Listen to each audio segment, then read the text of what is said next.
انتهى الموسم الأول من بيري ميسون. في هذا الفيديو راح نراجع الموسم كامل لكن بدون حرق.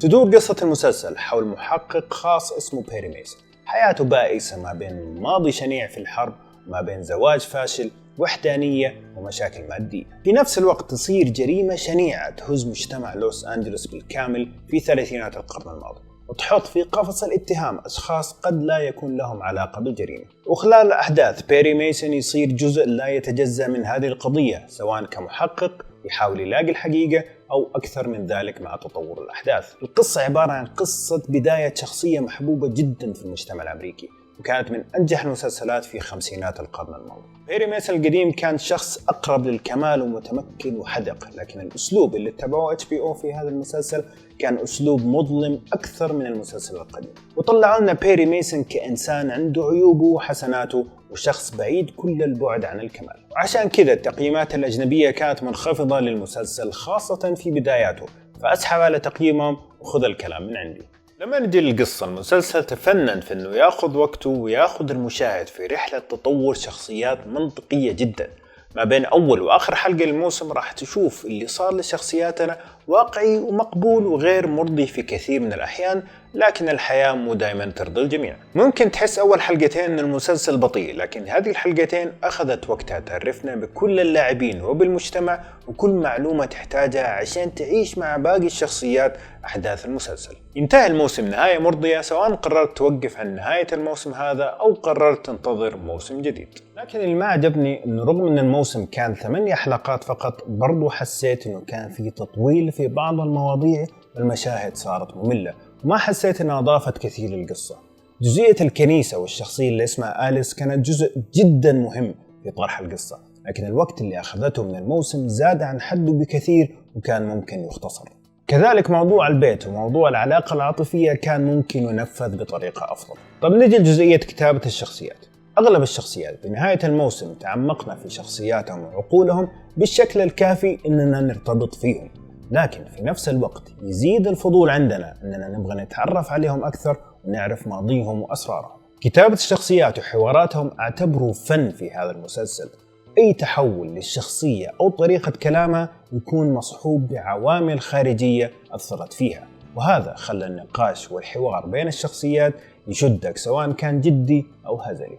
ومع ذلك بعض الشخصيات أخذت أكثر من حقها وظهرت في الشاشة على حساب شخصيات أخرى كانت مثيرة أكثر وتشد الانتباه، زي صديق بيري ميسون بيت مثلا، كان يحتاج وقت أكثر أمام الشاشة. أيضا من السلبيات اللي صارت سلبية في كل الأعمال إدخال مواضيع لخدمة تصرفات معينة في المجتمع، وأيضا التعري الكامل في بعض اللقطات. من الناحية الإنتاجية المسلسل دخلني جو الثلاثينات بشكل مو طبيعي. ولا لحظة وأنا أتابع المسلسل حسيت أن المدينة كانت مكان تصوير. السيارات، الموسيقى، تصرفات الناس، الحشمة، الاحترام، كلها أقنعتني بالحقبة الزمنية.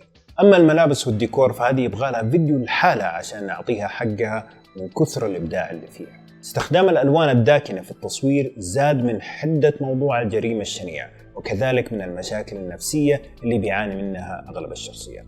بالنسبة للتمثيل صراحة ما أدري مين أذكر ومين أخلي في الطاقم المميز هذا.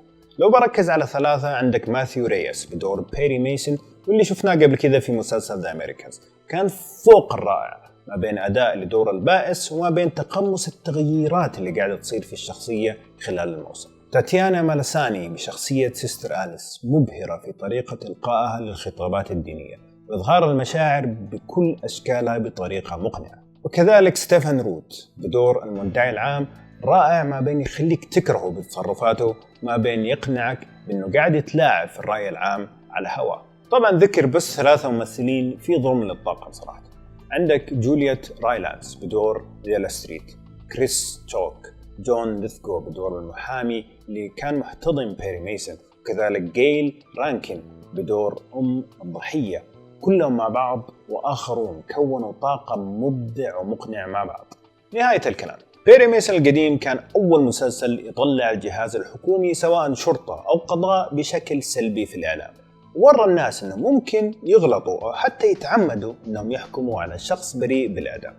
بيري ميسون الجديد كمل على نفس الموضوع لكن بطرح أقرب للواقع وأكثر ظلامية، ولأن الواقع هذا موجود إلى اليوم في المحاكم الأمريكية ما تحس أن الموضوع مستهلك أو ماسخ. بالإضافة للإنتاج والتمثيل والطرح السلس لكن عميق في نفس الوقت، خلى بيري ميسون من أفضل إن لم يكن أفضل مسلسل جديد نزل في سنة 2020. لا تخلي ثقل وبطء أول حلقتين يمنعك من تكملة المسلسل، لأنه يستاهل وقتك. وأعطي بيري ميسون 4 من 5. كالعادة إذا شفتوا المسلسل أعطونا رأيكم في التعليقات، إذا ما شفتوه روحوا شوفوه وارجعوا أعطونا رأيكم في التعليقات. لا تنسوا تسووا لايك وسبسكرايب وشير. نشوفكم إن شاء الله في فيديو ثاني على ألف خير.